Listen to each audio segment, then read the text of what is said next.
नेत्यांपासून ते राजकारणापर्यंत प्रत्येक घडामोडीवर बारीक नजर ठेवणारा तुमचा हक्काचा लोकल न्यूज प्लॅटफॉर्म ठाणे दर्पण, ठाण्याचं खरं प्रतिबिंब.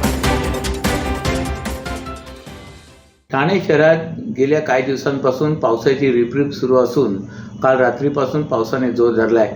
आज सकाळपासून देखील पावसाची संततधार सुरू असल्याचे पाहायला मिळते.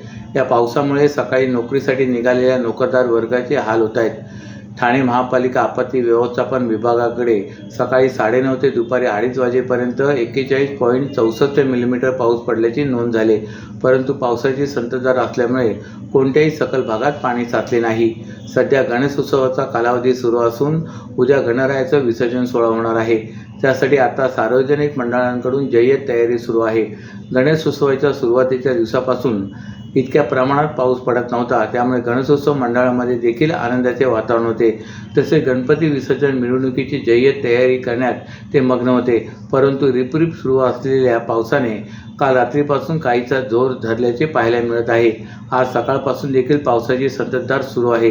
त्यामुळे उद्या विसर्जनाच्या दिवशी देखील असाच पाऊस राहिला तर मिरवणूक कशी काढायची असा प्रश्न गणेशोत्सव मंडळासमोर उभा ठाकला आहे. त्यामुळे आज सकाळपासून संततधार पाऊस जरी असला तरी मध्येच पावसाचा जोर वाढत आहे. ईद निमित्त शाळा, महाविद्यालय तसेच शासकीय कार्यालयांना सुट्टी असल्यामुळे रस्त्यावर TMT बस गाड्यांमध्ये नागरिकांची संख्या कमी दिसते. त्यामुळे पाऊस जरी असला तरी सुट्टी असल्याने बरेच नागरिक हे घरातच आहेत.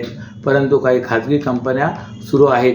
खाजगी कंपन्यांमध्ये काम करणारा नोकरदार वर्ग सकाळी कामाला जाण्यास निघाला तेव्हा या पावसामुळे त्यांची तारांबळ उडाल्याचे चित्र होते. 10 दिवसांच्या पाहुणचारानंतर लाडक्या गणरायाला निरोप देण्याची वेळ जवळ आली.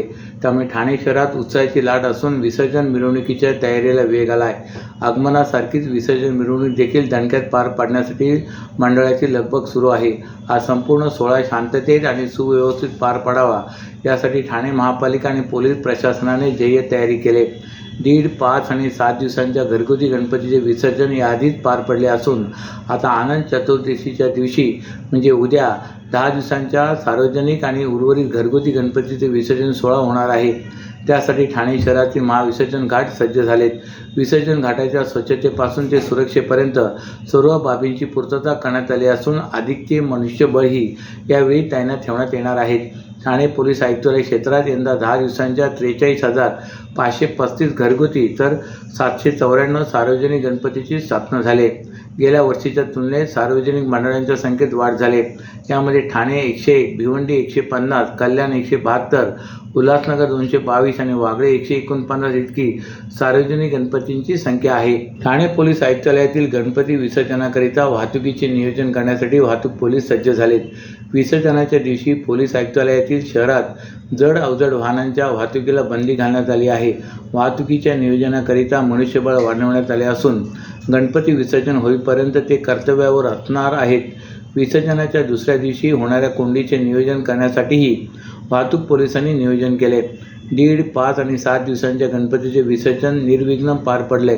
आता 10व्या दिवशी होणारे विसर्जन देखील सुरळीतपणे पार पडावे यासाठी पोलीस, महापालिका आणि वाहतूक विभाग सज्ज झाले.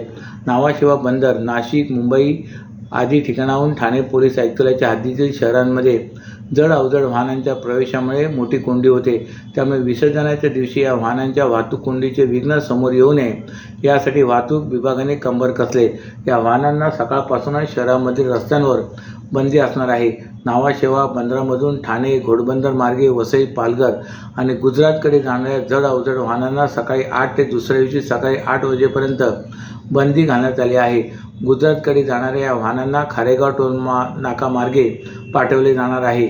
सर्व नागरिकांना आवाहन करण्यात येत आहे की सध्या डासांमार्फत पसरणाऱ्या डेंग्यू या आजाराचा प्रसार रोखण्यासाठी प्रत्येकाने पुढीलप्रमाणे कार्यवाही करावी. डेंग्यू आजार एडिस इजिप्ती हा डास चावल्याने होतो. या डासांची पैदास साचलेल्या किंवा साचवलेल्या स्वच्छ पाण्यामध्ये होते. 8 दिवसांपेक्षा जास्त दिवस पाणी उघडे व साचून राहिल्यास त्यात डास अंडी घालतात. अंड्यांच्या अळ्या तयार होऊन पुढे डास तयार होतात. यासाठी आपल्या घरातील पाणीसाठे उदाहरणार्थ बॅरल्स, पिंपे, टाक्या, हौद, रांजणे इत्यादी दर आठवड्याला रिकामे करून घासून पुसून कोरडे करून पुन्हा भरावे. एक दिवस कोरडा दिवस म्हणून पाळावा. पाणी साठ्यांना घट्ट झाकणे बसवावीत किंवा जुनी साडी, चादर, धोतर यांनी बांधून झाकून ठेवावीत, म्हणजे डास त्यात जाऊन अंडी घालणार नाहीत. घराच्या गच्चीवर, आजूबाजूला, अंगणात कोठेही पाणी साचू देऊ नये. भंगार सामान उघड्यावर टाकू नये. उदाहरणार्थ टायर्स, प्लास्टिक सामान, कुंड्या, टाकाऊ वस्तू इत्यादी. अशा सामानात पावसाचे पाणी साठून त्यात डेंग्यूच्या डासांची पैदास होते. घरातील कूलर्स, फ्रीजच्या पाठीमागील ट्रे हे देखील वेळोवेळी कोरडे करावेत. लक्षात ठेवा, नुसत्या फवारणीने डास घनता कमी होत नाही, तर त्यासाठी डास पैदास ठिकाणे नष्ट करणे ही आपल्या सर्वांची जबाबदारी आहे. कोणताही ताप अंगावर न काढता जवळच्या शासकीय रुग्णालयात मोफत औषधोपचार घ्या. अशा प्रकारे नागरिकांनी सहकार्य केल्यास डेंग्यूचा प्रसार रोखणे सहज शक्य आहे. आगामी ठाणे महापालिकेच्या निवडणुकीच्या पार्श्वभूमीवर महापालिका प्रशासनाने प्रारूप प्रभाग रचना जाहीर केले. त्यानंतर आता या प्रभाग रचनेवर हरकती सूचना मागवण्यात आल्यात. या प्रारूप प्रभाग रचनेवरील हरकती नोंदवण्याची शेवटची मुदत 4 सप्टेंबर होती. या एकाच दिवशी सुमारे 200 हरकतींची नोंद करण्यात आली असल्याची माहिती पालिका सूत्रांनी दिली. त्यामुळे आतापर्यंत 261 हरकती नागरिकांनी नोंदवल्या असल्याचे दिसून येत आहे. 2017 साली झालेल्या निवडणुकीत 4 सदस्यांचा एक प्रभाग अशी रचना होती. त्यात 32 प्रभाग 4 सदस्यांचे तर एक प्रभाग 3 सदस्यांचा होता. असे एकूण 33 प्रभागातून 131 नगरसेवक निवडून आले होते. यंदाच्या निवडणुकीत हीच रचना कायम ठेवण्यात आल्याने प्रभाग आणि नगरसेवक संख्येत वाढ झालेली नाही. यात 4 सदस्यांच्या प्रभाग रचनेत 50 ते 62,000 लोकसंख्येचा एक प्रभाग तयार करण्यात आला आहे, तर 3 सदस्यांचा प्रभाग 38,000 लोकसंख्येचा करण्यात आला आहे. या प्रारूप आराखड्यावर महापालिकेने नागरिकांकडून हरकती व सूचना मागवल्या होत्या. हरकती व सूचना सादर करण्यासाठी 4 सप्टेंबरपर्यंत मुदत होती. प्रारूप प्रभाग रचना आराखड्यावर 2 सप्टेंबरपर्यंत केवळ 16 हरकती व सूचना नागरिकांनी दाखल केल्या. गणेशोत्सवात अनेक जण व्यस्त असल्यामुळे तक्रारीचा ओघ कमी असल्याचे बोलले जात होते.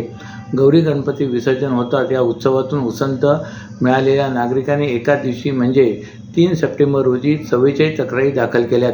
यामुळे तक्रारींची संख्या 61 इतकी झाली आहे. दरम्यान काल एका दिवसात 44 हरकतींची नोंद करण्यात आल्यानंतर हरकती नोंदवण्याच्या शेवटच्या दिवशी हरकती व सूचनांचा पाऊस पडल्याचे दिसून येत आहे. या एकाच दिवशी सुमारे 200 हरकतींची नोंद करण्यात आली असल्याची माहिती पालिका सूत्रांनी दिली.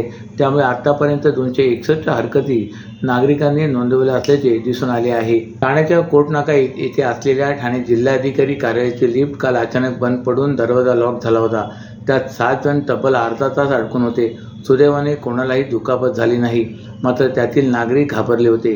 जिल्हाधिकारी कार्यालयाची लिफ्ट 5व्या मजल्यावरून खाली आली होती, पण दरवाजा लॉक झाल्यामुळे त्यात 7 जण अडकून पडले होते. त्यांनी आतून दार वाजवायला सुरुवात केली. त्यामुळे बाजूला बसलेले पोलीस व अन्य कर्मचारी त्यांच्या मदतीला धावले. अचानक बंद झालेला दरवाजा उघडण्याचा प्रयत्न त्यांनी केला, पण तो उघडला गेला नाही. अखेर येथील मेकॅनिक काही वेळानंतर आला.